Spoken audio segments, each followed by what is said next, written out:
All right, I believe everybody who's coming is here.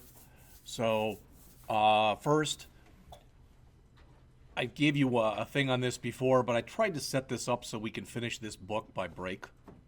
So that after the break, you're going to be working on a project of your own and finishing up any projects you don't get to finish, any programs you don't get to finish before that. I'm going to give you your second one today. And the good news is you've kind of already created it before. So we'll talk about that in a little bit. All right. And it'll be lab basically Thursdays through break. All right. And that should allow us to get through the rest of the book. So I'm going to pick it up on chapter 8. So my hope is that if you've looked at this, the intro didn't have much in it. The setting up the Android environment we didn't have to worry about because it's already set up for us. Creating the example app, if you remember, all that was removing the hello world and putting a different thing in there and changing the color of it. So that was no big thing. But I'm taking it for granted that if you have questions about the Android user interface, creating an AVD, testing on a regular device, and the basics of the Android Studio editor, that you'll ask, or you either have asked or you will ask. Now again, several people have had problems using Android Studio. My recommendation is if you're having recurring problems, go back to Eclipse and just use that. All right, whether or not that's the best answer or not, that's the answer that we have for right now. So I'm going to pick it up, and we may have gone over some of this already, but I'm going to pick it up on chapter 8. So again, many of these chapters are short. So we'll quickly look at an overview of the Android architecture, the anatomy of an Android app, understanding Android application and activity life cycles, handling activity state changes. Then they give you an example. Then they basically explain the example. Understanding views, view groups, and layouts. A guide to the designer tool. More on the designer tool. And then there's talking about how to create your interface just using code. And finally, there's 2 chapters that we'll go over on the grid layout manager. All right. And what I'm going to ask is, because I'm trying to put as much of this stuff into play as possible, is that when you do your second app in here, that you do it using a grid layout. All right. Now, a couple of you have come in here and have asked me questions, and you said, I'm kind of having problems when I'm going through different kinds of layouts and whatever. Well, if I come in here and I write down Android layout managers, one of the things that's in here, you can see you get the stuff from Android's developer.android, which isn't great and it isn't terrible. But I would strongly recommend, and a couple of you I've said this to individually, that you go out to tutorialspoint.com and look at their layouts, because they give you an example of all of the different types of layouts. So there is a linear example, a relative example, a table example, an absolute, a frame, a list, and a grid view. All right? So you can take a look at those, and hopefully if you have questions or problems, that can at least point you in the right direction. All right? And I've said this before. I was talking to Luke before, and he had a problem with his website. And I asked him if he Googled the problem, and hopefully it's okay I'm saying this on tape, but he said, I'm not a real good Googler. You have to become a good Googler to be successful in this field, because chances are, regardless of the problem that you encounter, somebody else has already encountered the same problem. And rather than you having to sit there and go through reams of paper or user manuals or whatever, sometimes the best thing to do is to put the word Android down and then just put down a description of the problem. Or if you run your program and you get an error message, copy that error message from the log, put Android in front of it, maybe Android error, throw it in there, and almost always it'll be a Stack Overflow that you'll get out. Now, that's always good news and bad news. The good news is that means other people have gotten the problem. The bad news is, I was reading a thing, Luke, I actually did put that into Google before, and I was reading these feeds from people, and it was, this only occurs in Chrome. No, it doesn't. And again, you get a lot of that kind of stuff. And sometimes people are going to put stuff in there that they think works, and they put it in there, and maybe for whatever reason someone doesn't check it, and it doesn't work. All right? Don't get me wrong, I'm not equating, I'm drawing a parallel here, but this is not a direct correlation. It's years ago when my wife's great aunt was alive, she believed anything that was in the National Enquirer, and I'm not joking. In fact, she didn't believe regular newspapers, all right? But she believed it if it was in the Enquirer. The point is, there's a lot of stuff that's out there that you can read on how to do things. Some of it's very good and some of it's not. So sometimes you should really go out and take a look at what's out there, not just, oh, that looks good, I think I'll do that. All right, because there's just a lot of stuff to check. And I understand that. You say, well, yeah, but we don't have that much time. I get that. I'm not saying you do. All right. So jump back into the book, and let's just jump right into Chapter 8. Chapter 8, as you can see, is an overview of the architecture. This is it in a nutshell. I don't want to spend a lot of time on any of these chapters. All right, the less time that I talk means the more time you have to work on programs. And I think that benefits both of us. When you look at what's down here, you'll notice that as you go further down, you're going closer to the operating system. As you go further up, you're getting closer to the user. That should make sense to all of you. All right. So again, as it says, this is referred to as the stack. On the bottom is what's called the Linux kernel. And they mention in your book, it provides a level of abstraction between the hardware and the upper layers of the Android software stack. So in other words, what's in here is going to help communicate directly between whatever operating system you're using and the stuff that's up here. All right? And I can't say it any plainer than that. Hopefully that at least makes some sense to you. All right. Next, we've got the Android runtime. This is the equivalent, just so you know, the Android runtime, ART, is the equivalent pretty much of what we have always referred to in Java terminology as the Java Virtual Machine, or the JVM. All right? And they mention in here, when an Android app is built with Android Studio, it is compiled into an intermediate bytecode. Remember, before we always had a .class file. All right? Now it's put in there as a .dex format. And they explain all the stuff that happens. It's not really that important. But you should never have to deal directly ever with the kernel and whatever in here. Yeah, you might have to deal with an SQLite library or etc. But you're not typically going to make a lot of calls to these two levels. Most of the stuff you do is going to be up in here. And that should make sense to you. All right, unless you're a person who programs operating systems, you probably don't make a lot of operating system calls. All right, the same kind of an idea. All right, the other things that are there are the libraries. And again, I'm not going to read those. But some of the libraries, as we go on, you're going to see more and more and more. For instance, there is an Android.database library that's going to have almost everything that we need to do when we get to that point in here later on. All right? And there are other ones. They're shown in the book on pages 79 and 80. All right? One thing to realize is the majority of these libraries, just so you know this sounds funny because what are we working with? We're working with Android, right? What are we writing Android in? Java, right? Okay. So here, we've got Linux, and here, almost all of these libraries are written in C or C++.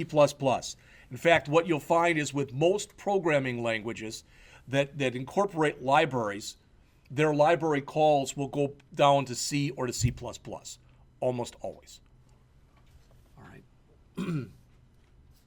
So they mention on the bottom of page 80, in practice, a typical Android app developer will access these libraries solely through the Java-based Android core library APIs. So again, Android.database or Android whatever. All right, what you're much more apt to use is what's up in these two levels. First is the application framework, which is defined as a set of services that collectively form the environment in which Android apps run and are managed. So we're going to have more on that as we go into this. There's not a lot of code examples in these chapters we're going over today because a lot of it is this is how an Android app works type of an idea. All right, so the stuff that's in there, the activity manager, well, you already know what that is, whether you realize it or not. If you've noticed when we've looked at, if you create an app that you'll have your public class and it'll be like main activity and it'll say extends and it'll be the activity manager or some variation of that. That's what that is. All right, content providers allow you to publish and share data with other apps. The resource manager, you already know what the resource manager is. The resource manager, we've dealt with that already. Strings.xml. We've looked a little bit at colors.xml. All right, later on in the semester, hopefully we'll get to the dimensions for dimensions.xml. There's a notifications manager. And what the notifications manager does is it displays alerts and notifications to a user. Do you remember how we displayed notifications to a user? Remember one way that we did this? Remember last semester we took a little look at what are referred to as toasts. Remember that? Just a short little bursty thing that appears on screen. All right. There's a package manager, which basically it keeps your packages in check, so to speak. There's a telephony manager, and there are other ones also.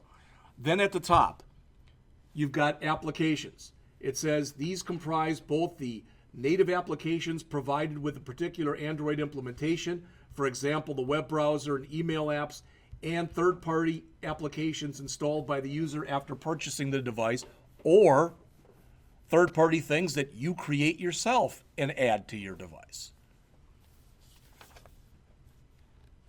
So there's a big explanation, much more than I've just given you. If you're interested, you can take a look at that. All right, Chapter 9, page 83, the anatomy of an Android application. And it says here, the chances are that the Android development is quite unlike anything you've encountered before. And you might raise your hand and go, no, I'd say that that's kind of the Swing or iOS environment. They're both their own animals. All right? There's things that are very much in common between the two, and there are things that are very different between the two. One of the things we're going to look at in the iOS class later on today is the concept of auto layout. And when you set up your auto layout stuff, the idea is that your app will look virtually the same whether it's running in portrait or landscape. Maybe you've done this before where it looks real nice portrait, you turn it over to landscape, and now stuff is pushed all over to one side of the screen type of an idea. All right? So the objective of this chapter, as it says, is to provide you with an understanding of the high-level concepts behind the Android or the architecture of an Android app. All right, the first thing then there is an activity. And Android applications, they mention there are components that are known as activities. Most of the time, we equate an activity with a screen. So an activity in here is equivalent to a view controller that we've been talking about in the iOS class. All right. So far, the apps that we've created have had just a single screen. All right. But there's nothing that says that it has to be that way. And one of the things, since this is an object-oriented programming language, the idea is, ideally at least, you'll be able to write yourself classes and the like that you can kind of plug and play. In other words, I can write this class, and if I can use that in this program. Boom, I just plug it in, type of an idea. Some of the other stuff that's in here, and these are all going to be later chapters in the book. All right, and this is a lot to throw at you because this is just terminology, and I know terminology isn't fun, but at least you've been exposed to it. All right, so next they talk about two different different intents. And as it says, an intent is a mechanism by which one activity is able to launch another and implement the flow through the activities that make up the app. Well, I mean, one thing you can kind of look at that is, well, what if I had one screen that called another screen? All right, so what if I had one activity that called another activity? That is totally legit. Okay, I mean, think about it. Let's just suppose that for my project that I'm going to do for this class, I was going to try to implement a very simple type of e-commerce site. I mean, I'm real simple. I'm only going to sell maybe 3 or 4 products. All right, the chances are pretty good. I might have, when you come in there, there'll be some kind of an opening screen. All right, maybe you'll click a button or you'll do something else, and it'll show you the different products that are available. Then you can choose one or more of each product. All right, and once you've done that, you'll go to another screen, and it'll show you basically what you've ordered. You'll verify that, and it'll maybe take you to another screen where you provide payment information. All right, and that's the kind of thing that they're talking about.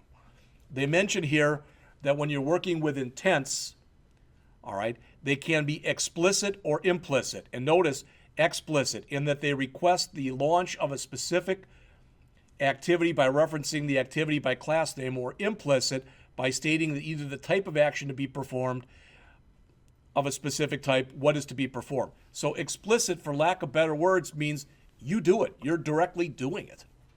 Implicit is more that the software is kind of just taking control and is just doing it more naturally. All right, there are broadcast intents. And when you think about this, it says, for example, the Android system will send out broadcast intents to indicate changes in device status, such as the completion of startup, connection of an external power source, a screen being turned off, etc. These are all things through which you might not have a lot of control, and it kind of happens, for lack of better words, behind the scenes. All right? Some of this stuff, some of these intents, as they mentioned, are asynchronous. So in other words, if I'm running an app and that app has to send information to a bunch of different Android components, it sends them all out there at the same time. Some of the stuff might be synchronous. And if it's synchronous, or ordered as they call it here, it has to send it to one and get an answer back, then it can send it to another and get an answer back, and then it can send it to another. All right?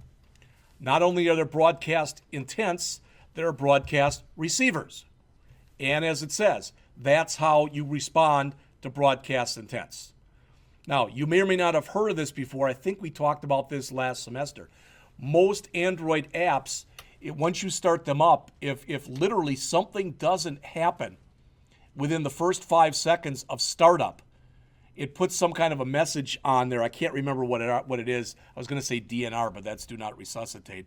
But it's more or less along those lines, that I'll give you 5 seconds, nothing's happened. So it, for lack of better words, it almost closes it down. All right. There are Android services. As it says, these are processes that run in the background that don't have a user interface. If it makes it easier for you, think of this in terms of other languages. Remember when we were in the 152, 142 class, you were taking C#, and towards the end of the semester, we went in and we looked at just classes.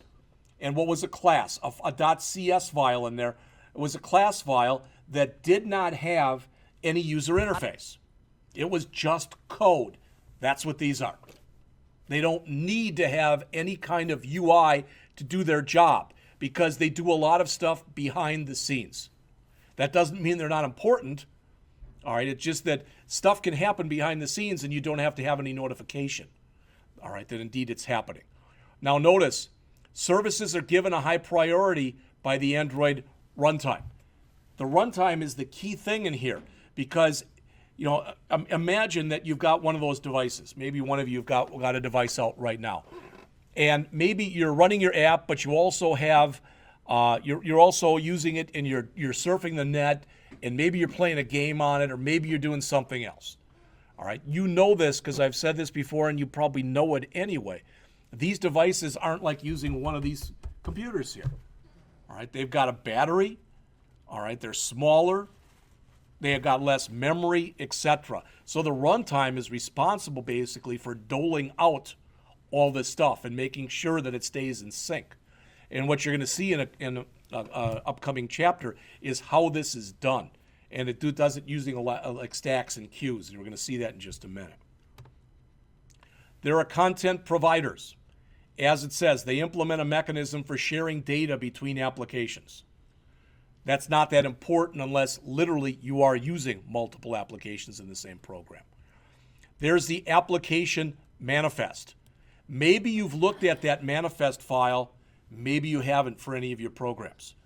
But the manifest file, basically, it has a bunch of information about your project, kind of general information for lack of better words.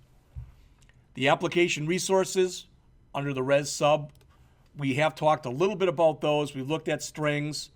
You're working with images now. You can work with fonts and colors, etc. Okay.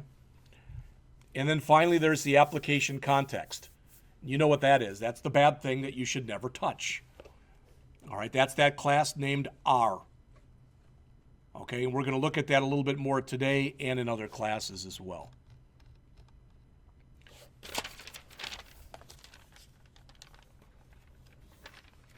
All right, understanding Android application and activity life cycles. It says each Android app is viewed by the operating system as a separate process. If the system identifies the resources on the device as reaching capacity, it takes steps to terminate processes to free up memory. So in other words, like I said before, if you're playing a game and you're out on the internet and you want now start to run your app, it may be that that's too much for your device to handle. So it starts looking for things that it can, for lack of better words, turn off or get rid of. And that's what they're talking about right here. So it says the system takes into consideration both the priority and the state of all running processes. And it creates what Google calls an importance hierarchy to figure out what it is it should close down. So this chapter that starts on page 87, and it's only 3 or 4 pages long, talks about the different kinds of processes that are in here. So you can see this if you look at the picture, which is also on page 88 of your book, but it goes from highest to lowest. And think about this. A foreground process is something that's running. Does that make sense? It's in the foreground. Typically, there's only going to be one foreground process running at a time. A visible process is a process that currently is not in the foreground, but is running. All right? A service process is typically something that visible and foreground processes need in order to be able to do its thing. All right? A background process is just that. It's something that's running in the background. And an empty process is basically something that's finished and its resources have not been let go yet from the system or by the system. So the highest priority and lowest priority. So in other words, if the system says, well, I'm running out of memory, I'm running out of this, I'm running out of that, it first looks to see if there's any empty processes. And if it finds them, it kills them. If there aren't any, it goes up and it looks at the background processes. But again, the runtime has got to determine, okay, this is a background process, but this foreground process needs some stuff that's running in the background, so I can't kill that. So it's a balancing act that it has to do to go through this to make sure everything works the way that it's supposed to work. So they mention foreground processes. It says these are assigned the highest level of priority. In order to be a foreground process, it must meet one of the 5 criteria on the bottom of page 88. It must host an activity with which the user is currently interacting, or host a service connected to an activity with which the user is currently interacting, or host a service via a call start foreground that termination would be disruptive to a user experience, or is executing either on create or on resume or on start, or is hosting a broadcast receiver. In other words, it's something that's in the forefront. All right? It's whatever is running, for lack of better words, right now. A visible process. All right? As it says, it's visible to the user, but it's not an activity with which the user is currently interacting. A server process. A service that's already been started and is currently executing. A background process. A process that contains one or more activities not currently visible to the user and not hosting a service that qualifies for the server process status. So again, and then we talked an empty process. Basically, it's one that's just ready to be done, for lack of better words. So this whole thing, when they talk here, starting on the bottom of page 89 about the activity lifecycle, it says the state of an Android process is determined largely by the status of its activities and components. This is what the runtime is keeping track of. And it keeps track of this in what's called the activity stack. If you've never heard the old definitions of stack and queue, it's important that you at least hear them and realize what they are. All right?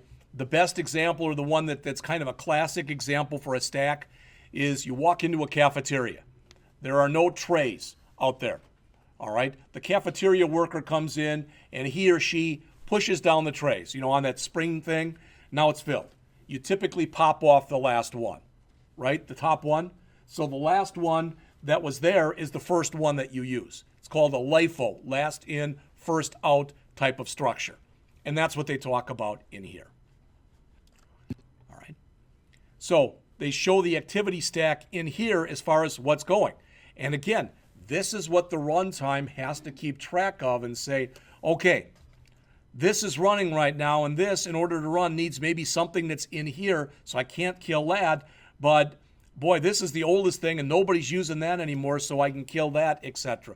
So it's constantly going through this balancing act, all right?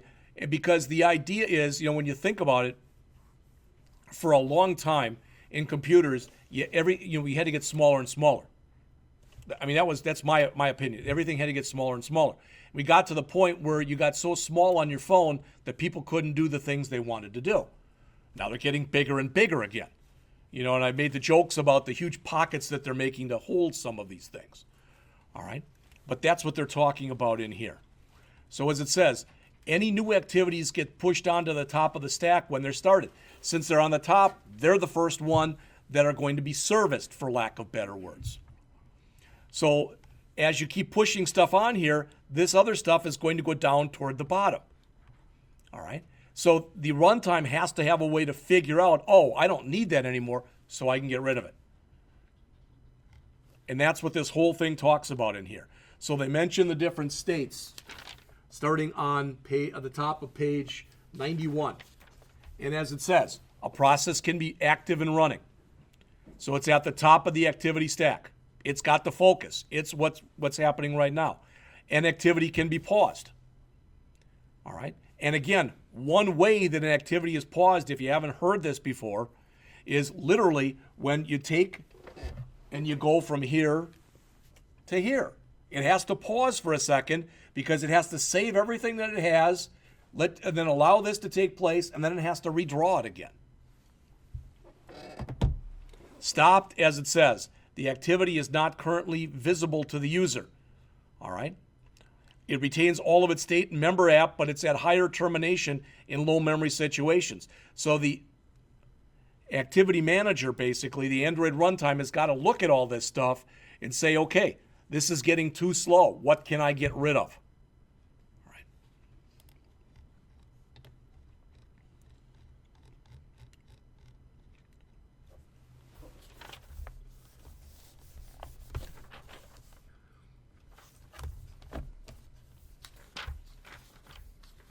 Now, what they have you do, and what we're going to talk about in this chapter, in fact, I'm going to go right to the end of the chapter, is they talk, where's the picture? There it is. This basically in here, this is kind of a picture of a running Android app in there. And it's someplace in there. Okay? It's been created. If the onCreate is run, it's starting. Okay? Well, once it's starting, there's for any reason, like I mentioned before, you can turn the orientation or you can do whatever, it might stop or it might be paused. All right? And then it'll have to start up again. So what they talk about in here is they say that basically activities in an app are created as subclasses of either the Android activity class or something subclass from the activity class. I'm going to come over here for just a second. I just wanted to show you something here. I don't even have Android up, but I'm going to bring it up. I'll just bring it up in here. I'm not going to run anything, but I just wanted to show you this.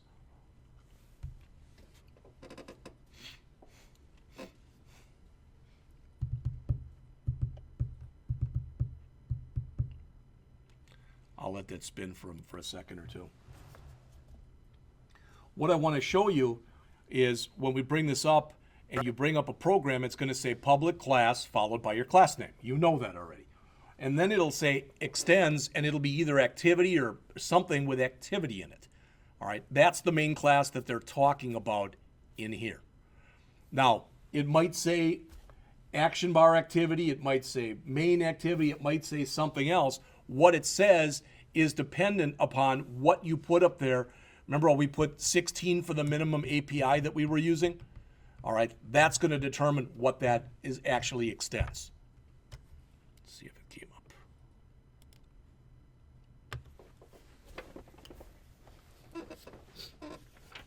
All right. They mention in the book on the bottom of page 95, and it goes on to the next couple pages, it says a key objective of the activity lifecycle is ensuring that the state of the activity is saved and restored at appropriate times. We already talked about that, but there's other things that can happen also. So when you look in here,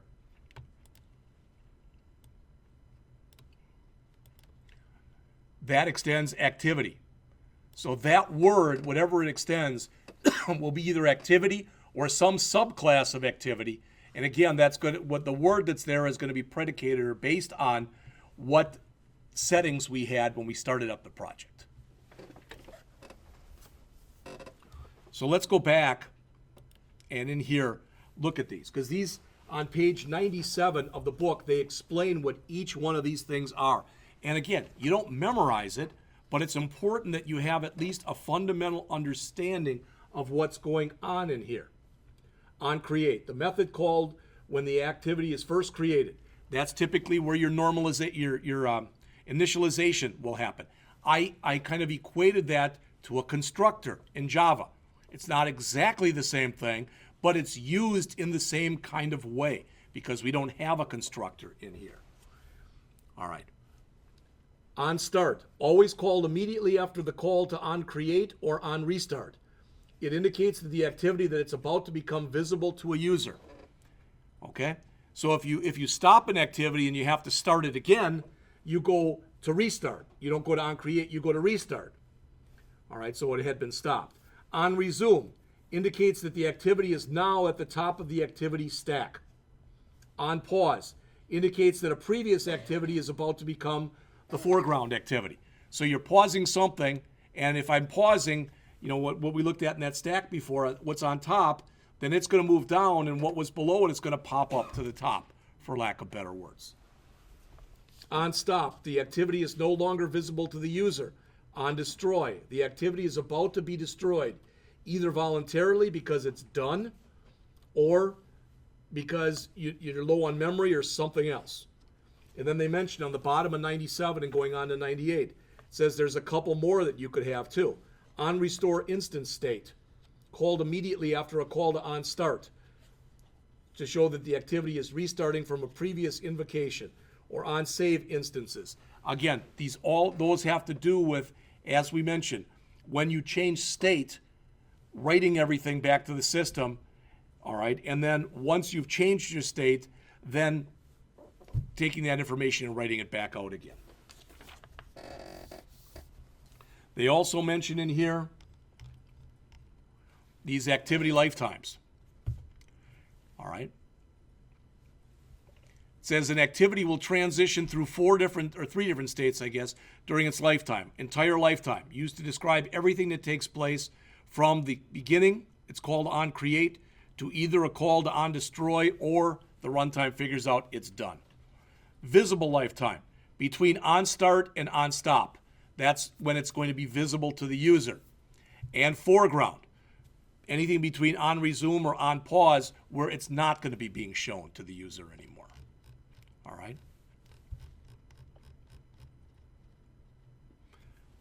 Now, what they have you do next in chapter 12 is they have you literally go in and create an app. Not very much in the app. Literally, they have you put like a text view or something in there. That's it. Or a label, I don't remember. All right? But the key is, next, they have you come in here, overriding the activity cycle methods. All right? One of the things that they do in here, and I'm going to have to, I don't know how I'm going to do this, because I want Thursday to be a lab day. All right? But what I started creating for you, I didn't finish, so I might tape it on my own.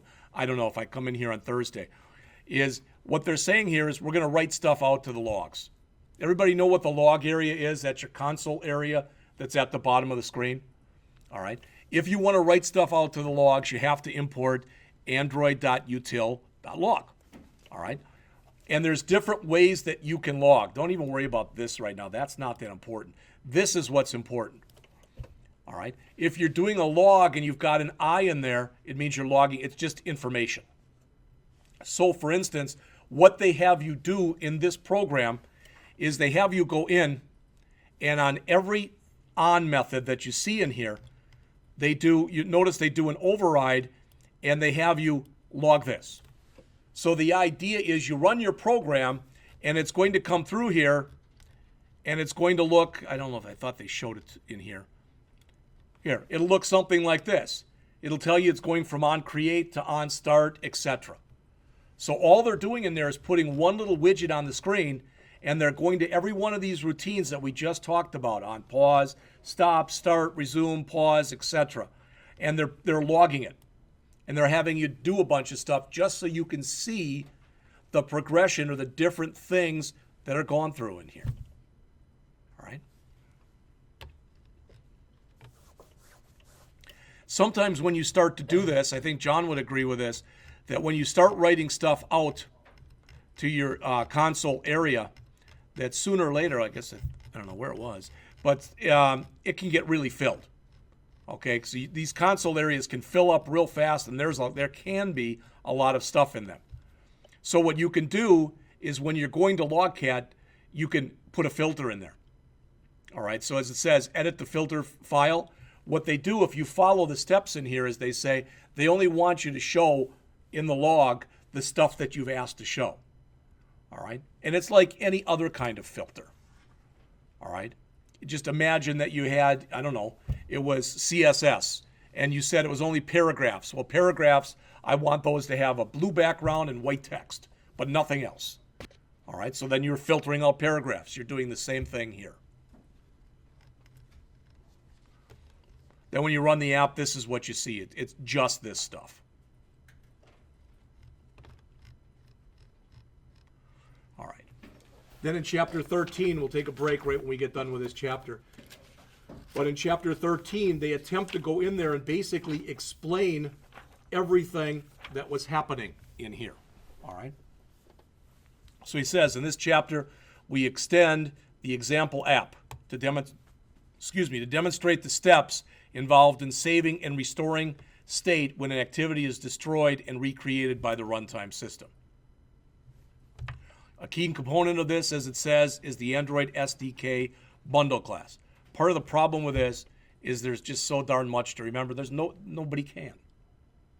All right. So they talk about saving dynamic state, and as it says, an activity is given the opportunity to save dynamic state via a call from the runtime system to the onSave instant state method.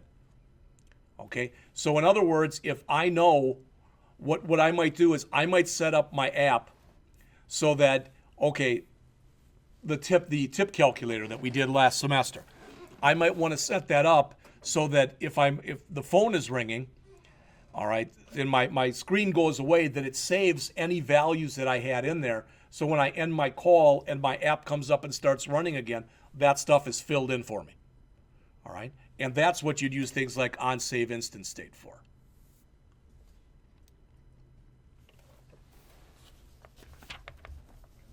The only other things I want to mention from this chapter is on page 113 in the book, they talk about the bundle class. And again, this is just something at least you have to be familiar with. It's not that you're going to, oh yeah, I get that, I know it, it makes total sense to me. Maybe it makes no sense to you. But as you go on in your Android career, hopefully, it'll make more sense to you. All right. So it says there, for situations where state needs to be saved, all right, it uses a key value pair. Remember hearing that before? We've worked with key value pairs with different things in the past. So the key would be something like first name. The value would be Jeffrey. The key would be something like last name. The value would be Scott, that kind of an idea. Or if I'm working with a tip calculator, the key might be bill amount. And then the amount might be $45. Then the next thing might be tax or whatever it is I want to put in here. So they mention here, starting on the bottom of page 113, the first step in extending the state changes to make sure that the text entered by the user is extracted. So you're going to be using a get text. All right.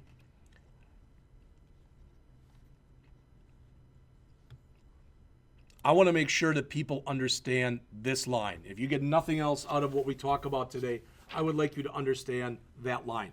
You might go, I know what that means. You might and you might not. And I don't even care about the word final, but I care about the rest of the stuff that's in there. All right? So let's say that I've got an app. And that app, okay, let's say it's the BMI app. So I got a label here that says height. I got another label here that says weight. I got an edit text here and an edit text here. Let's say I've got a button here that says calculate, another button here that says clear, and a label down here that's going to give me my information. Everybody cool with that? That makes sense, right? All right. So where they have this and it says text box, let's just pretend that we call this one right here text box. All right. What this is doing, let's just break it down a little bit at a time. So forget all this stuff. Forget everything that's here. Just forget it. All right? What it's saying here is what I want to do is I want you to go in and I want you to go search that R file for anything with an ID that's called edit text. All right? It's doing its own filtering by doing this. What it ends up returning basically is an address of the component that it finds. All right?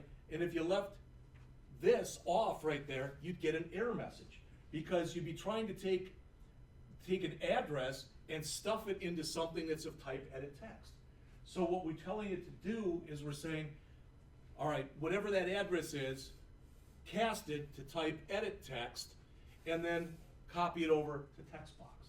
And that's exactly what you're doing in there. It doesn't sound like much, but it's a really important thing. So in other words, text box in here or height text or whatever, that's what we're going to be using for all our calculations. In other words, it is another alias, for lack of better words. So we don't have to be putting all that junk in there all the time. All right? Does that make sense to people? At least there's more heads shaking north-south than there are east-west. That's always a good sign.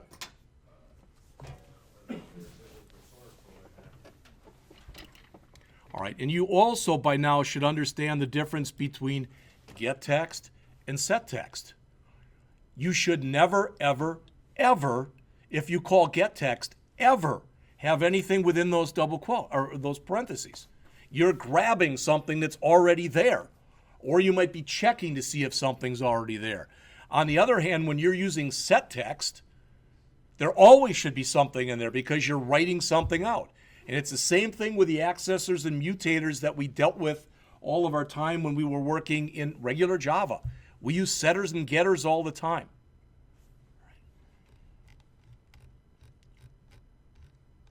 That's pretty much it. Let's take a break and we'll come back. We'll pick it up here on Chapter 14, Understanding Views, View Groups, and Layouts.